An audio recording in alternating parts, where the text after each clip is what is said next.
Hello, അപ്പോൾ ഇന്ന് നമുക്ക് നല്ലൊരു മുട്ടക്കുറുമ ഉണ്ടാക്കാം. അപ്പോൾ അതിനായിട്ട് ആദ്യം തന്നെ ഒരു പാൻ അടുപ്പത്ത് വയ്ക്കുക. അപ്പോൾ ഒന്ന് ചൂടായി വരുമ്പോൾ 2 ടേബിൾ സ്പൂണോളം എണ്ണ ചേർത്ത് കൊടുക്കണം.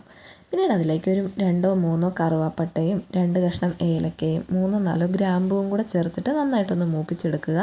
അതിലേക്ക് മീഡിയം സൈസിലൊരു 4 സവോള അരിഞ്ഞതാണ് ചേർത്ത് കൊടുക്കുന്നത്. പിന്നീട് അതിലേക്ക് ഒരു 2-3 പച്ചമുളകും കൂടെ കീറിയത് ചേർത്ത് കൊടുക്കണം. പിന്നീട് കുറച്ച് ഉപ്പും കൂടെ ചേർക്കുന്നുണ്ട്. അപ്പോൾ ഒന്ന് പെട്ടെന്ന് വഴന്ന് കിട്ടും, അതിന് വേണ്ടിയിട്ടാണ്. പിന്നെ ചെറുതായിട്ടൊന്ന് വഴന്ന് തുടങ്ങുമ്പോഴത്തേക്കും വേണം ഒരു ചെറിയ കഷ്ണം ഇഞ്ചിയും 5-6 വെളുത്തുള്ളിയും കൂടെ ചതച്ച് വെച്ചത് ചേർത്ത് കൊടുക്കണം. അപ്പോൾ അതിലേക്ക് ചേർത്ത് കൊടുത്തിട്ടുണ്ട്. ഇനി ഇതെല്ലാം കൂടെ നന്നായിട്ടൊന്ന് വഴലണം.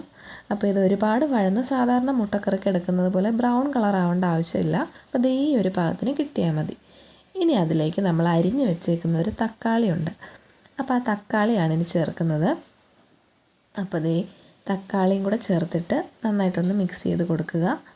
അപ്പോൾ ഇതും കൂടെ ചേർത്തിട്ട് കുറച്ച് നേരം കൂടെ ഒന്ന് വഴറ്റിയെടുക്കണം. അപ്പോൾ അതെല്ലാം നന്നായിട്ട് വഴന്ന് വന്നിട്ടുണ്ട്. ഇനി നമുക്കതിലേക്ക് മസാലപ്പൊടികളൊക്കെ ആഡ് ചെയ്യാം.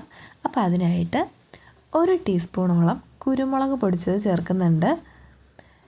അപ്പോൾ എരിവിനായിട്ട് നമ്മൾ വേറെ പച്ചമുളക് മാത്രമേ ചേർത്തിട്ടുള്ളൂ. പിന്നെ 1 ടീസ്പൂൺ പെരിഞ്ജീരകം പൊടിയാണ് ചേർക്കുന്നത്. പിന്നെ ചേർക്കുന്നത് 1 ടീസ്പൂൺ തന്നെ ഗരം മസാല പൊടിച്ചതുമാണ്. അതും ചേർത്ത് കഴിഞ്ഞിട്ട് പിന്നെ നമുക്ക് മഞ്ഞൾപ്പൊടി ചേർക്കാം. അപ്പം മഞ്ഞൾപ്പൊടി ഒരുപാട് ചേർക്കണ്ട, ഒരു നുള്ള് മഞ്ഞൾപ്പൊടി ചേർത്താൽ മതി. അപ്പോൾ അതും കൂടെ ചേർത്തിട്ടുണ്ട്. ഇനി നമുക്ക് കുറച്ച് മല്ലിപ്പൊടിയും കൂടെ ചേർക്കണം. അപ്പോൾ ഒരു 1/4 ടേബിൾ സ്പൂണോളം മല്ലിപ്പൊടിയാണ് ചേർത്ത് കൊടുക്കുന്നത്. ഇനി ഇതെല്ലാം കൂടെ ഒന്ന് പച്ചമണം മാറുന്നത് വരെ ഒന്ന് ചെറുതായിട്ടൊന്ന് വഴറ്റി കൊടുക്കാം. അപ്പോൾ ഒരുപാട് അങ്ങോട്ട് മൂപ്പിച്ച് കരിച്ച് കളയേണ്ട ആവശ്യമില്ല. അപ്പോൾ ഈ ഒരു പാകത്തിനാകുമ്പോൾ ഇനി ചേർക്കുന്നത് തേങ്ങയുടെ 2ാം പാലാണ്. അപ്പോൾ 1 മുറി തേങ്ങ ചിരകിയതിൻ്റെ 2ാം പാലാണ് ഞാനിവിടെ ചേർത്ത് കൊടുക്കുന്നത്.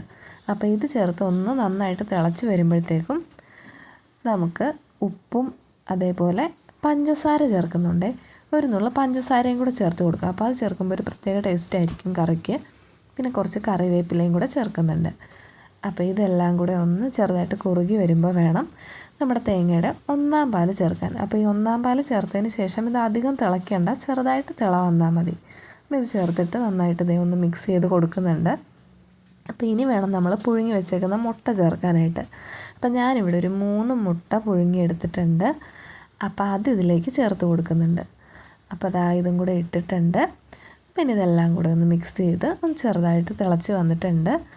അപ്പോൾ കറിയൊക്കെ ഇവിടെ അങ്ങനെ റെഡിയായി വന്നിട്ടുണ്ട്. പിന്നെ അധികം തിളപ്പിക്കേണ്ട ആവശ്യമില്ല. അപ്പോൾ നമ്മുടെ മുട്ടക്കുറുമ അങ്ങനെ റെഡിയായി.